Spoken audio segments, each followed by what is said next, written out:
இல்ல ஒரு டைரக்டருக்கு எல்லாமே தெரிஞ்சிருக்கணும். எல்லாமே. அதாவது நாட் ஒன்லி சினிமாட்டோகிராஃபி இது மட்டும் இல்ல. ஆ ஃபைட் தெரிஞ்சிருக்கணும், ஓகே. டான்ஸ் தெரிஞ்சிருக்கணும், ஆக்டிங் தெரிஞ்சிருக்கணும். இதெல்லாம் இருந்தா தான் அவங்க பெரிய டைரக்டர் இன்னொருத்தவங்ககிட்ட அது வாங்க முடியும். நாங்க படம் பார்க்குறப்ப நான் என்னோட சம்பந்தப்பட்ட நண்பர்கள் 4, 5 இயக்குனர்ல காமிக்கிறப்ப, இதெல்லாம் ரொம்ப கிரிஞ்சா இருக்கே, இந்த ஷாட்லாம் வேணாம், தூக்குங்க நாங்க நெறைய பேர். அதுல ஒரு பெரிய டைரக்டரே சொன்னாரு. இப்ப படம்ன்றது ப்ராஜெக்ட்குள்ள வந்துருச்சு. என்ன ஃபிலிம் பண்றீங்க, என்ன கதை பண்றீங்கன்னு கேக்குது. அடுத்து என்ன ப்ராஜெக்ட் இருக்கு, என்ன போயிட்டு இருக்குது, அடுத்து என்ன படம்னு கேளுங்க சார். அதையே ப்ராஜெக்ட்ல கொண்டாடுறீங்க. நீங்க கார்பரேட் என்னைக்கு உள்ள வந்துச்சோ, அது எல்லாமே ப்ராஜெக்டா மாறிடுச்சு. நீங்க நல்லவனா இருக்கிறதுக்கு தான் காரணம் கேக்குறாங்க. அதுக்குதான் அந்த பிளாஷ்பேக் அப்படின்னு. உடனே அக்ரி பண்ணிட்டாரு. நான் வர்றேன்ட்டாரு. அவர் கதை கூட கேட்கல, அவரோட போர்ஷன்.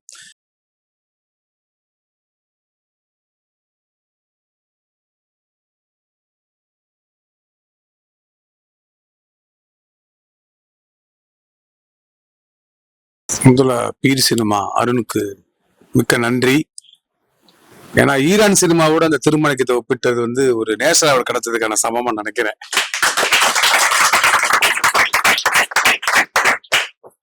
இந்த வார்த்தை பாலசக்தி சொன்னாரு. ஆக்ஷன் பைசைக்கிள் தீவ்ஸ்மா இருக்குன்னாரு. ஏஎல் விஜய் சொன்னாங்க. இப்ப நீங்களும் இவ்வளவு மாணவ மத்தியில சொல்றப்ப சரி நம்ம ஏதோ ஒரு சின்ன விஷயத்த பண்ணிருக்கோன்னு ஒரு பெருமையா இருக்குது. ரொம்ப நன்றி. நீங்க படம் பார்த்துட்டு சுட சுட நீங்க என்ன கூப்பிட்டீங்க. உடனே இம்மிடியேட் அடுத்த செகண்ட் பார்த்த எனக்கு தெரிஞ்சு லாஸ்ட் ஃப்ரேம் முடிவுக்குள்ளே கூப்பிட்டான்னு நினைக்கிறேன். ரொம்ப பெருமையா இருக்கு, சந்தோஷமா இருக்குது. அதான் அதாவது நம்ம ஆப்பிரிக்க கவிஞருடைய பாப்புலர் நடிகருடைய கவிதை ஒண்ணு இருக்குது. இல்ல ஒரு டைரக்டருக்கு எல்லாமே தெரிஞ்சிருக்கணும். எல்லாமே. அதாவது நாட் ஒன்லி சினிமாட்டோகிராஃபி இது மட்டும் இல்ல. ஃபைட் தெரிஞ்சிருக்கணும், டான்ஸ் தெரிஞ்சிருக்கணும், ஆக்டிங் தெரிஞ்சிருக்கணும். இதெல்லாம் இருந்தா தான் அவங்க பெரிய டைரக்டர் இன்னொருத்தவங்ககிட்ட அது வாங்க முடியும். நாங்க படம் பார்க்குறப்ப நான் என்னோட சம்பந்தப்பட்ட நண்பர்கள் 4, 5 இயக்குனர்ல காமிக்கிறப்ப இதெல்லாம் ரொம்ப கிரிஞ்சா இருக்கே, இந்த ஷாட்லாம் வேணாம், தூக்குங்க நாங்க நெறைய பேர். அதுல ஒரு பெரிய டைரக்டரே சொன்னாரு. இப்ப படம்ன்றது ப்ராஜெக்ட்குள்ள வந்துருச்சு. என்ன ஃபிலிம் பண்றீங்க, என்ன கதை பண்றீங்கன்னு கேக்குது. அடுத்து என்ன ப்ராஜெக்ட் இருக்கு, என்ன போயிட்டு இருக்குது, அடுத்து என்ன படம்னு கேளுங்க சார். அதையே ப்ராஜெக்ட்ல கொண்டாடுறீங்க. நீங்க கார்பரேட் என்னைக்கு உள்ள வந்துச்சோ, அது எல்லாமே ப்ராஜெக்டா மாறிடுச்சு. நீங்க நல்லவனா இருக்கிறதுக்கு தான் காரணம் கேக்குறாங்க. அதுக்குதான் அந்த பிளாஷ்பேக் அப்படின்னு. உடனே அக்ரி பண்ணிட்டாரு. நான் வர்றேன்ட்டாரு. அவர் கதை கூட கேட்கல, அவரோட போர்ஷன். விஷயம் எனக்கு ரொம்ப சந்தோஷமா இருக்குது. அதே மாதிரி வியாபாரத்துல இது ஒரு பெரிய புரட்சி பண்ணுச்சுன்னா சொல்லலாம். ஏன்னா இன்னைக்கு வந்து ஒரு சிண்டிகேட் போட்டு ஒரு 1000 கோடி பட்ஜெட் ஒதுக்குறாங்கன்னா 900 crores வந்து பெரிய படங்களுக்கு ஒதுக்கிறாங்க. 100 கோடி தான் ஒதுக்குறாங்க மீதி. அந்த 100 கோடியில வந்து கிட்டத்தட்ட ஒரு 100 படம் நிக்குது. ஒரு 5 கோடி 3 கோடி 4 கோடி அப்படி ஒதுக்கி ஒரு 100 படங்கள் வாங்குறாங்க. அந்த 100 கோடியில 99 இடமா தான் நம்ம படம் போய் நின்றுச்சு. அந்த லிஸ்ட்ல இருந்தது. ஆனா படம் பார்த்துட்டு அவங்க படம் பார்த்துட்டு அவங்களே வந்து நம்மள ரெசிடென்சி டவருக்கு கூட்டிட்டு போய் அவங்க செலவுல காஃபி குக்கர்ல வாங்கி கொடுத்து, இந்த படத்தை வந்து நீங்க வந்து வேற யாருக்கும் கொடுத்துடாதீங்க, பார்த்தோன்னே யாருமே வாங்கிக்குவாங்க அப்படி சொல்லி பிஃபோர் ரிலீஸ் 4 மாசத்துக்கு முன்னாடியே ஒரு 3 டேஸ்க்குள்ளே எல்லா ப்ராசஸ் முடிஞ்சு அக்ரிமெண்ட் போட்டு சைன் பண்ணி வாங்கினாங்க. ஓடிடி சேட்டலைட் ரெண்டுமே சேர்ந்து நல்ல பெரிய விலை கொடுத்து வாங்கினாங்க. ஒரு பக்கத்து வீட்டில் இருக்கிறவங்க, நண்பர்கள், நம்ம கூட இருக்கவங்க இந்த படத்தை வந்து கொண்டாடுறதை விட ஒரு வியாபாரமா இந்த படம் முதல் வெற்றி அங்கதான் நடந்துச்சு நான் நினைக்கிறேன். அதுக்கு வந்து இந்த சமயத்துல அவங்களுக்கு நான் நன்றி சொல்லணும். அப்புறம் அது வேற மாதிரி ஒரு மிகச்சிறந்த ஒருத்தர் வந்து இந்த படத்துக்கு வேற மாதிரியான ஒரு டைமென்ஷனை கொடுத்தாரு. நாங்க ரொம்ப ரொம்ப கம்மியான நாள் தான் ஷூட் பண்ணோம். 36 நாள் தான் ஷூட் பண்ணோம். ஆனா அதுக்கு முன்னாடி நிறைய ப்ரிப்பரேஷன் நிறைய நடந்தது. நாங்க வந்து லொக்கேஷன் போய் பாக்குறப்ப நாங்க என்ன போய் லொக்கேஷன் பார்த்தோமோ, எங்க போய் எடுத்தோமோ அதே இடத்துல தான் திரும்ப வச்சோம். சமயத்துல நிறைய மாறும். நம்ம பாக்குற ஒரு லொக்கேஷனா இருக்கும், ஷூட்டிங் ஒரு லொக்கேஷனா இருக்கும். இங்க அப்படி கிடையாது. ஏன்னா இந்த மாதிரி சின்ன பட்ஜெட் படங்களுக்கு என்ன படமோ அது முன்னாடியே பயங்கரமா பிளான் பண்ணி திட்டமிட்டு கரெக்டா பண்ணா மட்டும்தான் அந்த பட்ஜெட்ல முடிக்க முடியும். அங்க போயெல்லாம் சமைக்க முடியாது, அங்க போயெல்லாம் எதுவுமே குக் பண்ண முடியாது. பக்காவா ப்ரிப்பேர் பண்ணணும். அதுக்கு எனக்கு வந்து பிரதர் சுகுமார் சார் வந்து ரொம்ப ஹெல்ப் பண்ணாரு.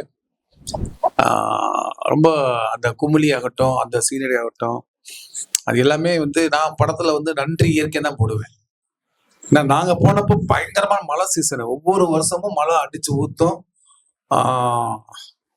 மழை வரப்போது இந்த ஷூட்டிங்கே வந்து நடக்கிறது ரொம்ப கஷ்டம் அப்படின்னாங்க. நாங்களே ஒரு சின்ன ப்ரொடக்ஷன் சின்ன தட்டு மாதிரி போயிருக்கிறோம். மழை வந்து இதுக்கு எடுக்கக்கூடாது. எல்லா குமிழி மக்கள் வந்து அந்த கேரளா மக்கள் எல்லாமே ஆச்சரியப்பட்டாங்க. எப்படி மழை வராம இருந்துச்சு. நாங்க ஷூட்டிங்கை பேக்கப் பண்ணிட்டு வரோம், அடுத்த அடிச்சு மழை ஊத்துச்சு. ஸோ அதனாலதான் வந்தோடனே முதல்ல நன்றி இயற்கைன்னு படத்துக்கு போட்டேன். இந்த மாதிரி பல மேஜிகள் நடந்தது. அதே மாதிரி கணியனும் கதையை கேட்ட உடனே பயங்கர பிஸியா இருந்தாரு. கதை கேட்கறதுக்கு ஒரு 10 நாள் எடுத்துக்கிட்டாரு. ஆனா கதை கேட்ட உடனே நான் உடனே பண்றேன்னு சொன்னாரு. அந்த மாதிரி நிறைய விஷயங்கள் நடந்தது. நிறைய படிக்கணும். நிறைய படிச்சாதான் இந்த மாதிரி படங்களை நாம உருவாக்க முடியும் நான் நம்புறேன். நீங்க படத்துல பாக்குற பிளாஷ்பேக் வந்து கற்பனையில வந்த கிடையாது. வைக்கம் முகமது பஷீருடைய ஒரு சிறுகதை தான் அந்த மாதிரி வந்திருக்குது. படத்துல நம்ம நிறைய வந்து மூதுரை யூஸ் பண்ணியிருப்போம், திருக்குறளை யூஸ் பண்ணியிருப்போம். படிச்சதை பார்த்ததை கேட்டதை நம்ம பயன்படுத்திட்டே இருக்கணும். அப்பதான் வந்து ஒரு நல்ல படம் உருவாக முடியும்னு எனக்கு தோணுது. அந்த விதத்துல வந்து கண்டிப்பா ஒரு நல்ல ஒரு இடத்துக்கு இந்த படம் போய் சேர்ந்து இருக்குது. ஒரு மாறல், ஒரு அறம் சொல்லி இருக்குது அப்படின்னு தான் இந்த படத்தை பத்தி சொல்ல முடியும். எல்லாருக்குமே இது ரொம்ப நல்ல இடமா இருக்கு. அதாவது ஃபர்ஸ்ட் உங்களுக்கு நன்றி சொல்லணும் சார். என்னன்னா பணம் கட்டி படிக்க முடியாதவங்க சில பேர் இருப்பாங்க. இப்போ செல்போன் வச்சுக்கோங்க, எல்லாருமே ஒரு ஒரு கலை இது. அவங்க இஷ்டத்துக்கு டக்குன்னு எடுத்துன்னா குழந்தை எடுக்கிறாங்க, ஒரு பூச்சி எடுக்கிறாங்க, ஒரு அனிமல் எடுக்கிறாங்க. எல்லாருமே இப்போ மைண்ட்ல எல்லாமே ஒரு சினிமாட்டோகிராஃபரோ ஒரு டைரக்டராக தான் இருக்கிறாங்க. அதை விட கற்றுக்கிட்டு அந்த படைப்பை நம்ம ஒரு ஒரு சினிமாவை எடுக்கணும், அதை ஒரு ப்ராப்பராக கற்றுக்கணும்னு சொல்லிட்டு நீங்கள் ஒரு கற்றுக் கொடுத்துட்றீங்களே, அது நல்ல விஷயம். ரெண்டாவது கிடைக்கல சில பேருக்கு. இப்போ எனக்கெல்லாம் வந்து பார்த்தீங்கன்னா நான் 92 இங்கே சினிமாவுக்கு வந்தேன். கிட்டத்தட்ட கொஞ்சமாக படிப்படியாக அசிஸ்டண்டா, அப்பண்டிஸா, அந்த மாதிரி கொஞ்சம் கொஞ்சமாக கற்றுக்கிட்டு தான் இந்த இந்த நிலைமைக்கு வந்திருக்கேன். ஸோ உங்களுக்கு என்னன்னா இங்கே கற்றுக்கிட்டு போனீங்கன்னா இமீடியட்டாக உடனே ஒரு கேமராமேன் ஆகிடலாம், ஒரு டைரக்டர் ஆகிடலாம், ஒரு நடிகர் ஆகிடலாம், ஒரு எடிட்டர் ஆகிடலாம். ஸோ அப்படியான ஒரு ஆப்பர்ச்சுனிட்டி இங்கே இருக்கிறதுனால நன்றி சொல்லிக்கிறேன் சார் உங்களுக்கு. சார் ஆக்சுவலாக உங்களோட படங்கள் பார்த்தீங்கன்னா ரொம்ப நேச்சுரலாக உட்காந்துக்கிட்டு அந்த மாதிரி தான் இருக்கும். ஆக்சுவலாக விஜய் சார் படம் பார்த்தீங்கன்னா அது வந்து வேற மாதிரி பண்ணியிருப்பீங்க. ப்ளஸ் வந்து இந்த மாதிரி ரொம்ப வைல்டா பண்றப்ப அது ஒரு ரொம்ப நேச்சுரலா இருக்கு. ஸோ எப்படி சார் அந்த டிஃபரன்சியேஷன்ஸ் பண்றீங்க? ப்ளஸ் வந்து என்ன ஃபேவரட் கேமராவும் லென்ஸும் நீங்க யூஸ் பண்றீங்க சார் உங்களோட படங்களுக்கு? உங்களுக்கு ரொம்ப ஃபேவரட்டான கேமரா அண்ட் லென்ஸ் என்ன சார்? இல்லை, அது என்னன்னா எனக்கு ஃபேவரட்டாக எதுவுமே கிடையாது. ஒரு ஒரு ஒரு கதையை ஒரு நீங்கள் சொல்கிறீங்களா, என்னோட படங்கள் வந்து பார்த்தீங்கன்னா எல்லாமே டிஃப்ரெண்ட்டாக இருக்கும். ஃபோட்டோகிராஃபி சொல்கிறேன். இப்போ உதாரணத்துக்கு ஒரு சிலர் அதுக்காக நான் அவங்க வேற மாதிரி நினைக்கல. பிசி சார்னா ஒரு பேட்டர்ன் தெரியுங்களா, எல்லாத்துக்கும் தெரியும். அவருடைய பேட்டர்னே வேற லெவல் இருக்கும். அது கதை இருக்குதோ இல்லையோ, அவர் அந்த படம் பார்த்தா அது பிசி சார்னு சொல்லுவாங்க. இப்போ நான் ஒரு மேக்ஸிமம் ஒரு 50 படம் பண்ணிட்டேன். ஸோ அதில் இன்ன வரைக்கும் சொல்றது மைனா கும்கி தான் சொல்லிட்டு இருக்காங்க. மான்கராத்தை பண்ணிட்டேன், ஸ்கெட்ச் பண்ணிட்டேன், தர்மதுரை பண்ணிட்டேன், பைரவா பண்ணிட்டேன், தடையத்தாக பண்ணிட்டேன். என்னுடைய எல்லா வருஷமே வேற தேன் பண்ணேன். ஸோ அந்த மாதிரி நிறைய வெரைட்டியாக இருக்குது. எனக்கு என்னன்னா ஒவ்வொரு கதை கேட்டேன்னா அது முழுமையாக அது படம் ஓடலன்ற பட்சத்தில் அது எதாவது டிஃப்ரெண்ட்டாக நம்ம எதாவது சொல்ல போகிறோமா, நம்ம அந்த கதையில் நம்ம என்னவா இருக்கிறோம் அப்படின்னு கொஞ்சம் யோசிப்பேன். சப்போஸ் அந்த சீன்ஸு எல்லாமே எடுக்கப்பட்ட லொக்கேஷன் கூட அந்த இப்போ ஒரு இடத்துல எல்லாரும் இப்போ கொடைக்கானல் போகிறாங்கன்னு வச்சுக்கோங்க. கொடைக்கானலில் நம்ம என்ன பண்ண போகிறோம் அப்படின்னு நம்ம இன்னொரு டிஃப்ரெண்ட்டாக யோசிக்கணும். நான் அது அந்த மாதிரி யோசிச்சுட்டு இருக்கேன். ஒரு கதையை இவங்க சொல்கிற கதையை நம்மளுடைய விஷனில் என்ன சொல்லலாம் அப்படின்றது தான். அதனால தான் என்னுடைய படங்கள் எல்லாமே கொஞ்சம் டிஃப்ரெண்ட்டாக நம்ம காமிச்சுக்கிறோம். அப்படி நான் திங்க் பண்ணிக்கிறேன். அது நல்லா எப்பயுமே ஒரு கதை வந்து நல்லா தான் இருக்கும். அது எடுக்கப்படுற ஒரு விதம் தான் தப்பா எடுத்தா, தப்பா கம்மியாயிடுச்சுன்னா அதெல்லாம் கொஞ்சம் அந்த மாதிரி தப்பா ஆயிடாம நம்ம அந்த கதையை கொஞ்சம் எந்த அளவுக்கு கொண்டு போக முடியுமோ, ஒரு டைரக்டருக்கு எவ்வளவு சப்போர்ட் பண்ணி அந்த கதையை கெடுக்காம போட்டோகிராஃபி பண்ணணுமோ அப்படிதான் நான் பண்ணிட்டு இருக்கேன். இந்த படம் எடுக்கணும்ன்றது எவ்வளவோ படம் எடுக்கிறாங்க, லவ் ஸ்டோரி எவ்வளவோ இருக்கு, நம்ம எல்லாருக்குள்ளயும் ஒரு மனிதம் இருக்கு. பட் இந்த ஸ்டோரிய கதையா பண்ணணும் அப்படின்றதுக்கு உங்களுக்கு காரணமா இருந்தது என்ன? இது வந்து ஆர்ஜினா நான் வந்து காந்திகிராமன் ஒரு இதுல ஆசிரமத்தை தான் படித்தேன். திண்டுக்கல் பக்கத்துல. ரொம்ப 4 மணிக்கு எந்திரிச்சணும், பாரதியார் பாட்டை படிக்கணும், 5 மணிக்கு குரூப் ஸ்டடின்னு ஒன்று இருக்குது, 6 மணிக்கு குரூப் ஒர்க் இருக்குது, பாத்ரூம்லாம் நாங்கள் கழுவணும். அது ஷிஃப்டிங் முறையில் வந்துகிட்டே இருக்கும். இந்த வாரம் பாத்ரூம் கழுவுனா அடுத்த வாரம் வந்து டைனிங் டேபிள் கூட்டணும், முன்னாடி கூட்டணும், எல்லாமே நாங்கள் செய்வோம். அதில் குறிப்பாக வந்து அந்த முன்பக்கம் வறண்டா, முன்பக்கம் அந்த பூலாம் வந்து அந்த சிவப்பு கலர் பூ, சம்மரில் விழுகிற பூலாம் இருக்கும், நாங்கள் கூட்டுவோம். அந்த மாதிரி நாங்கள் எல்லாமே சிஸ்டமேட்டிக்காக நடந்தது. நாங்கள் ஒரு என்னுடைய ஸ்கூலிங் ஃபுல்லாக அங்கே தான் முடித்தேன்.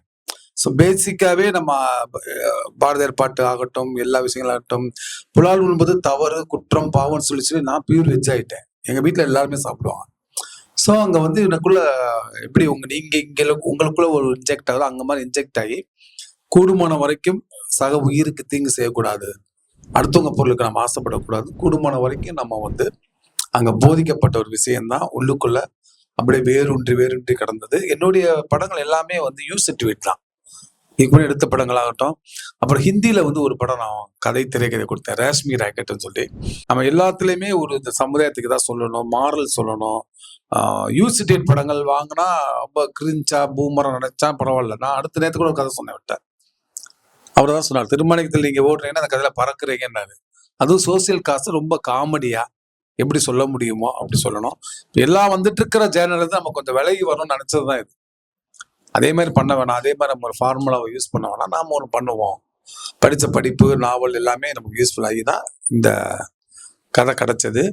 இது வந்து ஒரு உண்மை சம்பவம். கேரளாவில் வந்து ஒரு முரளின்னு சொல்லி ஒருத்தர் பெரியவர் விட்டுட்டு போன காசை கொண்டுட்டு போய் கொடுத்துருக்கிறாரு, இந்த லாட்டரியை கொடுத்துருக்கிறாரு. அது வந்து விகடனில் வந்து ஒரு பேப்பர் கட்டிங். ஆனா அந்த அந்த சம்பவத்துல வந்து ஒய்ஃபு தான் ரொம்ப கம்பல் பண்ணி நீங்க கொடுத்துட்டு வாங்கன்னு இருக்காங்க.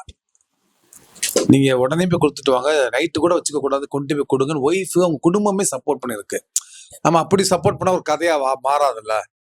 அதனால இந்த கதைக்காக நம்ம வந்து அவங்கெல்லாம் சுயநலமா இருக்காங்க, அவங்களுக்கு தேவைக்காக இருக்காங்க, இவர் மட்டும் ரொம்ப நேர்மையா இருக்கிறாரு. நம்ம ஒரு கதை பண்ணோம், புனைவுக்காக அதை அப்படியே உல்ட்டா பண்ணோம். நாளைக்கு அது ஏதாவது பிரச்சனை வந்துடக்கூடாதுன்னு நாங்கள் உண்மை கதைன்னு போடலை. எங்க லாயர் என்ன சொல்லிட்டாரு, உண்மை கதைன்னு போட்டேன்னா அவங்க எதாவது அகைன்ஸ்ட் பண்ணுவாங்க, எங்களை எல்லாம் கெட்டவங்களா காமிச்சிருக்கீங்கன்னு சொல்லி நாங்கள் போனவங்களான்னு சொன்னோம். ஸோ அந்த உண்மை கதையை பார்க்குறப்ப ஒன்று இருந்தது. அப்புறம் நாசர் சார்ட்ட போய் நான் கதை சொன்னேன். அவரோட போர்ஷன் சொல்லவே இல்லை. நான் முதல்ல கதை சொல்லி முடிச்சேன்னா ரொம்ப நல்லா இல்லை, நான் என்ன பண்ண போறேன், அந்த பெரியப்பா பண்ணேன்னா பக்கத்து சேட்டா பண்ணேன்னா, இல்லை உங்க கேரக்டர் இனிமேல் தான் நான் சொல்ல போறேன், ஃப்ளாஷ்பேக்கில் வரப்போகுது, எதுக்கு ஃப்ளாஷ்பேக் இந்த கதைக்கு தேவையில்லையே நான் தான் அப்படின்ட்டார். இல்லை சார் ஃப்ளாஷ்பேக் தேவை, ஏன்னு கேட்டாரு. நீங்க நல்லவனா இருக்கிறதுக்கு தான் காரணம் கேட்குறாங்க, அதுக்கு தான் இந்த ஃப்ளாஷ்பேக் அப்படின்னு. உடனே அக்ரி பண்ணிட்டாரு, நான் வர்றேன்ட்டாரு. அவர் கதை கூட கேட்கல, அவரோட போர்ஷன். இல்லை சார் நான் சொல்றேன் சார் சொல்லி கம்பல் பண்ணி அந்த கதையை சொல்லி, அதுதான் வைக்கம் முகமது பசீருடைய அந்த திருடன் கதை. நீங்க கேள்விப்பட்டிருப்பீங்க, படிச்சிருப்பீங்க. ஒரு திருடன் வந்து அவருடைய பர்ஸை திருடி இருப்பா, அது அவருக்கு தெரியாது. அவர் சூழலை மாட்டிடுவார், ஹோட்டல்ல அவமானப்படுத்துவாங்க. நீ வந்து சாப்பிட்டது காசு கொடுக்காம போற, வேட்டியை கவுத்து வை, சட்டையை அவுத்து வைன்னு சொன்னப்ப அவரு ஃபர்ஸ்ட் ஜிப்பா அவுத்து வைப்பாரு, 2வது வேட்டி அவுத்து வைக்கிறப்ப திருட வந்துடுவான். என்ன சார் பண்ணிட்டு இருக்கிற, தோசைக்கு நான் காசு தரேன்னு சொல்லி காசு கொடுப்பான். எல்லாரும் வேடிக்கை பார்ப்பாங்க. ஒரு பெரியவர் வேட்டி அவுக்குற வரைக்கும் 40 பேர் சாப்பிட்ற எல்லாருமே வேடிக்கை பார்த்துட்டு இருப்பாங்க. ஆனா இங்க இருந்து வந்து திருட வந்து அந்த மசால் தோசைக்கு காசு கொடுத்து அவர் ஜிப்பா வாங்கி கொடுத்து, நீ கிளம்பி போ சார் அப்படின்னு சொல்லி அனுப்பிவிட்டு, ஒரு நிமிஷம் சார், அந்த பையிலேருந்து நிறைய பர்ஸ் எடுத்து நீட்டுவான். இல்லை எது சார் ஒரு பர்ஸ்ன்னு கேட்பாப்புல. ஆனா அதுல அவர் பர்ஸ் இருந்தது. பசீர் வந்து நான் பர்ஸ் இல்லைன்னு போய் சொல்லிட்டார். இல்லை என் பர்ஸ் இல்லப்பா. சரி சார் பார்த்து போ சார், இந்த ஊர்ல ரொம்ப அப்படின்னு சொல்லிட்டு அவர் கிளம்பி போயிட்டார். கிளம்பி போனப்ப திருடனை பார்த்து பசீர் லாஸ்ட் 2 வரி எழுதுறாரு, அந்த திருடன்ற நான் பெயர் கேட்காம இருந்தேன், ஒருவேளை அவன் பெயர் அறம் அல்லது கடவுளாக இருக்கக்கூடும் அப்படின்னு முடிச்சார். இந்த கதை தான் நமக்கு ஃபிளாஷ்பேக்கு தாக்கமா வந்திருந்தது. ஒரு இது கேள்வி இல்லை, ஒரு விஷயம் பகிர்ந்துக்கணும்னு நினைக்கிறேன். அந்த கதையிலையும் நான் ரொம்ப இன்ஸ்பயர் ஆனேன். நான் ஃபர்ஸ்ட் ஃபிளாஷ்பேக் போகணும்னு, இந்த கதைக்கு எதுக்கு ஃபிளாஷ்பேக் அப்படின்னு எனக்கும் தோணுச்சு. பட் ஃபிளாஷ்பேக் முடியும் போது அந்த கேள்வி எனக்கு இல்லை. அந்த நாசர் சார் வந்து அவரை மன்னிச்சு விடுறாரு இல்லைங்களா, அது எவ்வளவு பெரிய விஷயம். ஒருத்தன் தப்பு செய்யும் போது அவனுக்கு தண்டனை கொடுக்கறத விட அவனுக்கு அவன் அந்த ரியலைஸ் பண்ணி அவனுக்கான அந்த மன்னிப்பை கொடுக்குறாங்க இல்லையா, அதுதான் மாற்றத்தை உண்டு பண்ணும். எல்லாருமே இன்னைக்கு நிறைய விஷயம் நடக்குது, எல்லாத்துக்குமே அதுக்காக தண்டனையே கொடுக்க கூடாதுன்னு நான் சொல்லல. பட் எல்லா இடத்துலயுமே தண்டனை மட்டுமே தீர்வு தராது. சில நேரம் மன்னிப்பும் வந்து ஒரு மனுஷனை மாத்தும் அப்படின்றதுக்கு பெரிய உதாரணமா நான் பார்த்தேன் அந்த ஃபிளாஷ்பேக். மன்னிப்பே பெரிய தண்டனை தான். ஆமா, அதுதான் பெயின்ஃபுல் இருக்கிறதுலே. அதுதான் நானும் அதை ஃபீல் பண்ணேன். அந்த பையனுக்கு எவ்வளவு பெரிய ஒரு குற்ற உணர்வு வந்திருக்கும் அவர் மன்னிச்சதுக்கு அப்புறமா அப்படின்றத நான் ஃபீல் பண்ணேன். அதே மாதிரி அவர் சாகும்போது அவர் ஒருத்தருக்கு மட்டும்தான் அவர் திருடலன்றது தெரியுது. மற்றவங்க எல்லாருமே இந்த பையன் திருந்திட்டா கூட திருடனா தான் பாக்குறாங்க. ஆனா கிளைமேக்ஸ்ல அவர் பேசி முடிச்சதுக்கு அப்புறம் அவரோட அந்த போர்ஷன், அந்த ஆத்மா வந்துட்டு அவரை வாழ்த்துற மாதிரி தெரியும். அவரோட அந்த ஒத்த வார்த்தைக்காக அதை காப்பாற்றணுன்றதுக்காக தான் இன்னி வரைக்கும் இவ்வளவு பெரிய போராட்டத்தை தாண்டி அவரு அந்த அந்த மாதிரி ஒரு விஷயம் எனக்கு வந்துடக்கூடாதுன்னு சொல்லிட்டு நியாயமா இருந்திருக்காருன்னும் போது அவரே வந்து இவர் வாழ்த்துறது இவருக்கு வந்து ஒரு இதுக்கு மேல எனக்கு எதுவும் வேணான்ற மாதிரி அவர் ஃபீல் பண்ற மாதிரி எனக்கு கன்வே ஆச்சு அந்த படம் பார்க்கும். சூப்பர், கண்டிப்பா. அதான் அஃப்கோர்ஸ் அதான். நாசர் சாரு அந்த நீங்க சொன்ன அந்த சீன் நிறைய பேருக்கு கனெக்ட் ஆச்சு. இறந்து போன அப்பாவை, இறந்து போன அம்மாவை, அண்ணனை, யாரும் கனெக்ட் பண்ணிட்டாங்க. நாசர் சாரையும் கணியனையும் தனித்தனி தான் அந்த ஷாட் எடுத்தோம், காம்பினேஷன் கிடையாது. நான் என்ன பண்ணணும்னு கேட்டாரு நாசர் சாரு. சார் அங்க வந்து அவரு நிக்கிறாரு, மாணிக்கம் நல்லா தானே வளர்ந்துருக்க அப்படின்ற மாதிரி மனசுக்குள்ள சொல்லிட்டு நீங்க பாருங்க நான் சொன்னேன். அவர் மனசுக்குள்ள சொல்லிட்டு நீங்க பாருங்க நல்லா தான் வளர்ந்துருக்கடா. அப்புறம் அதெல்லாம் எடுத்து முடிச்ச பிறகு கணியன் நடிக்கிறப்ப கேட்டோம், நான் அவர் நாசர் சார் நிக்கிறேன், என்ன ரியாக்ட் பண்ணணும், என்ன பண்ணணும், இப்படி வளர்ந்துருக்கேன் பாருங்க, கரெக்டா வளர்ந்துருக்கேன்லப்பா அப்படி நீங்க மனசுக்குள்ள கேட்டுக்கோங்கன்னு சொன்னோம். 2 பேருடைய கேள்விகள் தான் அங்க வந்து கனெக்ட் ஆச்சு. ரொம்ப எல்லாருமே பாராட்டக்கூடிய ஒரு ஷாட்டு. ஆனா நாங்க படம் பாக்குறப்ப நான் என்னோட சம்பந்தப்பட்ட நண்பர்கள் 4-5 இயக்குள்ள காமிக்கிறப்ப இதெல்லாம் ரொம்ப கிரிஞ்சா இருக்கே, இந்த ஷாட்லாம் வேணாம் தூக்குங்க. நாங்க நிறைய பேர் அது ஒரு பெரிய டைரக்டரே சொன்னாரு, இல்ல இது வந்து கனெக்ட் ஆகுங்க, வெயிட் பண்ணுங்க பாருங்கன்னு சொன்னோம். அதே மாதிரி தேட்டர்ல அந்த ஷாட்டுக்கு பெரிய கிளாப்ஸ் விழுந்தது. அப்ப அவர் ஒத்துக்கிட்டாரு, அது வந்து ஒரு கிரியேட் பண்ணுச்சு அப்படின்ற மாதிரி. சார் மைனா படம் நீங்க தான். ஆமா ஆமா. இது அதுல அந்த பஸ் சீக்வன்ஸ் வரும்ல சார், அந்த கவிழ்ந்து இது பண்றது, அது எடுக்க சொல்ல ஏதாவது ஃபேஸ் பண்ணீங்களா, ஏதாவது டிஃபிகல்ட்டி? ஆமா, என்னன்னா ஃபர்ஸ்ட் என்னன்னா படத்துல அந்த அந்த போர்ஷன் ஃபர்ஸ்ட் இல்ல, எடுத்து முடிச்சுட்டு ஒரு முடிவு தருவாயில தான் அந்த சீனே கிரியேட் ஆச்சு. அது ஏன் அது ஆச்சுன்னா படத்துல வந்து பெரிய பட்ஜெட். அது நாங்க எடுத்தது ரொம்ப மேக்சிமம் சாப்பாட்டுக்கு, சின்ன தங்குற இடத்துக்கு மாதிரி ரொம்ப இருக்கிறது ரொம்ப லோ பட்ஜெட். அப்போ வந்து ஒரு 1.5 கோடியில் எடுத்தோம். ஸோ அந்த பஸ் சீக்வன்ஸ் மட்டுமே கிட்டத்தட்ட எனக்கு தெரிஞ்ச ஒரு 30 லட்ச ரூபாய் கிட்ட ஆயிடுச்சு. ஏன்னா நாங்கள் எடுத்து மூணாறுல எடுத்தோம். அந்த பஸ் வந்து எர்ணாகுளத்துலேருந்து வரணும். அங்கேருந்து வந்து இதுக்கப்புறம் இன்ஜினை கழட்டிட்டு மலை பக்கத்துலேயே வச்சு 2 இண்டஸ்ட்ரி எடுத்து வச்சுட்டு ஹேங்கிங் பண்ணிட்டு எடுத்துட்டு இருந்தோம். அப்போ என்னன்னா இவ்வளோ ரிஸ்கா தெரியல. ரிஸ்க் மீன்ஸ் என்ன, 2 கிரேனை தூக்கி கட்டிட்டோம்னா நமக்கு ஒரு கருகை ரோப் வச்சு கட்டியிருக்காங்க. ஸோ சேஃப்டியாக இருக்கும்னு நினச்சி பண்ணோம். ஸோ மொத்தமாக ஆர்டிஸ்ட்னு உள்ள உட்கார வச்சு பண்ணிட்டோம். எடுத்துட்டு இன்னொரு ஷாட் எடுக்கலாம். ஏன்னா பஸ் வந்து ஸ்ட்ரெயிட்டாக இல்லாமல் கொஞ்சம் ஸ்லாண்டிங்காக இருந்துச்சு. எல்லாம் ஷார்ட்ல எடுத்து முடிச்சுட்டு கொஞ்சம் அந்த பாஸ்கர் கீழே வந்து கிளாஸ் விழுகிறாரு. அந்த ஷாட் எடுக்கிறதுக்கு முன்னாடி பஸ் கொஞ்சம் ஸ்ட்ரெயிட் அண்ட் பாட்டுன்னு சொல்லிட்டு ஒரு கிட்டத்தட்ட ஒரு 4 o'clock ஈவினிங் 4 o'clock பண்ணும்போது கொஞ்சம் மிஸ் மேட்ச் ஆச்சு 2 கிரேனுக்கும். அப்போ மிஸ் மேட்ச் ஆகாம இதாயிடுச்சு, பேலன்ஸ் இல்லாம உண்மையாவே பஸ் கீழே விழுந்து கிரேன் உடஞ்சி. ஸோ அந்த இடத்துல ரொம்ப பயமா இருந்துச்சு. இது வந்து நம்ம எல்லாம் இருந்து இது நடந்துச்சுன்னா என்ன இருக்கும், நம்ம இடத்துல பட்ஜெட்ல எடுத்துட்டு இருக்கோம். ஸோ பிளஸ் ஏதாவது உயிர் போயிடுச்சுன்னா என்ன இருக்கும் அப்படின்னு, மொத்தம் லைஃபே போயிடும் அப்படின்னு ஒரு ஃபீல் பண்ணோம். பட் அந்த நேரத்துல எந்த இது நடக்கல. ஆனா பஸ் ஆக்சிடென்ட் நடந்தது உண்மையான சம்பவம் வந்துச்சு. கொஞ்சம் கஷ்டமா தான் இருந்தது. சார் பிரபுசாலம் சார் தான் உங்களை இன்ட்ரோடியூஸ் பண்ணது. அவர் ஏற்கனவே ஒரு இன்டர்வியூல ஒரு வாட்டி நீங்க மென்ஷன் பண்ணியிருந்தீங்க, ஃபர்ஸ்ட் நீங்க ஸ்டில் போட்டோகிராஃபரா இருந்தீங்க. ஜீவன், எங்க அண்ணன் வந்து ஜீவன் சார் வந்து என்ன நேருக்கு நேர் படத்துல அவர் தான் என்ன ஜாயின் பண்ணி இது பண்ணாரு. ஒரு விகடன் இன்டர்வியூல குங்கி ரிலீஸ் ஆன டைம்ல நீங்க கொடுத்துருந்தீங்க, டீட்டெயிலாக கொடுத்துருந்தீங்க. இப்போ ஒரு டெக்னிக்கலா அவர் ரொம்ப ஸ்ட்ராங்கா இருந்தாரு. ஃபர்ஸ்ட் அவர் சினிமாட்டோகிராஃபர், அப்புறம் தான் டேரக்டர் அப்படின்னு நீங்க ஒரு இன்டர்வியூல மென்ஷன் பண்ணியிருந்தீங்க பிரபுசாலமன் சாரை பத்தி பேசும்போது. ஒரு அந்த மாதிரி ரொம்ப டெக்னிக்கலா ஸ்ட்ராங்கா இருக்கிற ஒரு டேரக்டரோட நீங்க ஒர்க் பண்ணும்போது, ஒர்க் பண்றதுக்கும் எந்த அளவுக்கு டெக்னிக்கலா ஒரு டேரக்டருக்கு இம்பார்ட்டன்ஸ் இருக்கணுங்கிறத நீங்க ஃபீல் பண்றீங்க? லென்சிங் நாலேஜ்ல இருந்து மிச்ச டெக்னிக்கல் டீடைல்ஸ் எவ்வளவு இருந்தா உங்களுக்கு கம்ஃபர்ட்டா இருக்கும்னு நீங்க ஃபீல் பண்றீங்க ஒரு டேரக்டருக்கு? இல்ல, ஒரு டைரக்டருக்கு எல்லாமே தெரிஞ்சிருக்கணும். எல்லாமே. அதாவது நாட் ஒன்லி சினிமாட்டோகிராஃபி இது மட்டும் இல்ல. ஃபைட் தெரிஞ்சிருக்கணும், ஓகே. டான்ஸ் தெரிஞ்சிருக்கணும், ஆக்டிங் தெரிஞ்சிருக்கணும். இதெல்லாம் இருந்தா தான் அவங்க பெரிய டைரக்டர் இன்னொருத்தவங்ககிட்ட அது வாங்க முடியும். ஸோ ஒன் மோர் திங் என்னன்னா, ஒரு லென்சிங்கு, ஒரு ஃப்ரேம் லைட்டிங் அவங்க சொல்றாங்கன்னா, நமக்கு இன்னும் ஓவர் எஃபர்ட் எடுத்து குடுப்போம். இப்ப அவங்க இந்த 50 போட்டு பண்ணுங்க, 75 போட்டு பண்ணுங்க, 135 போட்டு பண்ணுங்கன்னு சொல்லும்போது, அவங்க சொல்லும்போது நமக்கு தெரிஞ்சிடும் இந்த இந்த இந்த லென்ஸுக்கு இந்த ஒரு டிஸ்டன்ஸ் தான் ஃபோக்கஸ் வைக்க போறோம். அவங்க வந்து இந்த ஷாட் வைக்கும்போது அந்த லைட்லாம் பண்றது ஈஸி. இன்னும் ஃபாஸ்டா ஒர்க் நடக்கும். ஸோ இப்போ கேமராமேனை மட்டுமே ஃபீல் பண்ணிட்டு இருந்தா இன்னும் கொஞ்சம் அதிகமா நம்ம எஃபோர்ட் இருக்கும். அவங்க டைரக்டர் ஒரு ஷார்ட்டா சொல்லிட்டாங்க, லென்ஸ் சொல்லிட்டாங்க, இன்னும் ஈஸியா தான் நம்ம எடுத்துக்கிற முடியும். கொஞ்சம் ஃபாஸ்டா மூவ் ஆகும். ஏன்னா அது அங்க கன்ஃபியூஷன் இருக்காதுல்ல. அவர் என்ன 50 போட்டுக்குன்னா அவருக்கு தெரியும் 50னா க்ளோஸ் தான் வைக்க போறாங்க, 75னா இன்னும் டைட் பண்ண போறாங்க. கொஞ்சம் டைட்டா ஆமா. அப்புறம் இன்னும் டைட் பண்ணுங்க, இன்னும் டைட் பண்ணுங்கன்னா ஒண்ணு நான் வந்து ஒரு 50 போட்டு வச்சிருக்கணும், கொஞ்சம் தூரமா இருக்கணும்னா அவங்க ஃபீல் பண்றத விட, ஸோ அவங்க சொல்றத ஃபீல் பண்ணி நான் வைக்கிறத விட அவங்க ஃபீல் பண்ணி அவங்களுக்கு சொல்லிட்டாங்கன்னா இன்னும் ஈஸி இல்ல. முன்னாடியே டிஸ்கஸ் பண்ணிருவீங்கல்ல சார், எக்யூப்மெண்டா என்னென்ன தேவை ஆமா. எல்லாத்தையும் இப்போ division-ஆ? சீன் பேசும்போதுல போய் லொகேஷன் பார்க்கும்போதுல வந்து இங்க இருந்து ஸ்டெடிகம் ஷாட் வேணும், இல்ல கிம்பல் ஷாட் வேணும், இல்ல ஜிம்மி ஷாட் வேணும், இல்ல ஹெலிகாம் ஷாட் வேணும். அங்கே நம்ம சொல்லிடுவோம். அங்கே ஃபுல்லா டிஸ்கஷன் நடக்கும்போது ஒரு சீன் முடிஞ்சோன்னு அடுத்த நாள் என்ன எடுக்க போறோமோ, ஸோ அங்கேயே ஒரு சின்ன குறைய பண்ணிடும். ஸோ பார்க்கும்போது நம்ம மறுநாள் வந்து அதெல்லாம் அசம்பிள் பண்ணும்போது இன்னும் ஈஸியா இருக்கும். ஈஸியா இருக்கும், டைம் சேவ் ஆகும்ல. சார் இப்போ நீங்க சொன்னீங்க அது பெரிய படமா பண்ணணும், பெருசா பண்ணணும்னு விஷ் பண்ண, நான் என்னோட விஷயம் அதுவாக தான் இருக்கும். மேபி இந்த மாதிரி சின்ன பட்ஜெட்ல வர படங்கள் இருக்கு இல்லைங்களா, அது நம்ம இப்ப சொன்ன மாதிரி இந்த கதையும் அந்த களமும் அது சொல்ற கருத்தியலும் சின்ன படங்கள்ல சொல்லிடுறாங்க.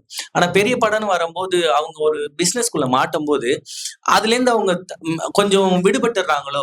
லோகேஷ் கூட சொன்னாரு இந்த போர்ஷன்ல விஜய்க்காக இது வைக்க வேண்டியதுனால எல்லாம் சேர்த்தோம். ஒவ்வொரு பெரிய டேரக்டர்ஸ் சொல்லும் போது சக்சஸ் ஆகாம யாரும் சொல்ல மாட்டாங்க, அது ஃபெயிலியர் ஏதாவது ஒரு பேச்சு அடிபடும் போது ஒன்று சொல்றாங்களே.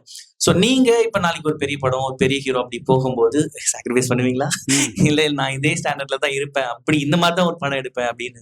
இப்ப நான் சமீப காலமா நிறைய படம் சொல்லிட்டு இருக்குது, நீங்க அடுத்து என்ன ப்ராஜெக்ட் பண்றீங்கப்பா? இப்ப படம்ன்றது ப்ராஜெக்ட்குள்ள வந்துருச்சு. என்ன ஃபிலிம் பண்றீங்க, என்ன கதை பண்றீங்கன்னு கேக்குது. அடுத்து என்ன ப்ராஜெக்ட் இருக்கு, என்ன போயிட்டு இருக்குது, அடுத்து என்ன படம்னு கேளுங்க சார். அது ஏன் ப்ராஜெக்ட்ல கொண்டாடுறீங்க? நீங்க கார்பரேட் என்னைக்குள்ள வந்துச்சோ அது எல்லாமே ப்ராஜெக்டா மாறிடுச்சு. ஸோ அவங்களுக்கு தகுந்த மாதிரி நீங்க வளைஞ்சு நெளிஞ்சு அதே சமயத்துல உங்களுடைய சுயத்தை இழக்காம பண்ணணும். கூடுமான வரைக்கும் நீங்க அதை பண்ணிதான் ஆகணும். நமக்கு ஒரு ஸ்டாரை கொண்டுட்டு வரணும், இல்லாட்டினா ஒரு பேனரை கொண்டுட்டு வரணும். அப்படி வர்றப்பதான் உங்களுக்கு வந்து அதோட ரீச் அதிகமாகும். நீங்க ரிஸ்க்ன்றது ஏதோ ஒரு இடத்துல எடுக்கலாம், எல்லா சமயத்தும் ரிஸ்க் எடுக்க முடியாது, ரொம்ப கஷ்டமாயிடும். நீங்களும் மாறிட்டீங்க. நான் மாறல.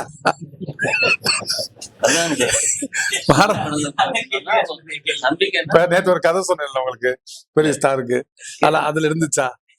கூடுமான வரைக்கும் நம்ம மாறாம இருக்கிறது தான் நம்ம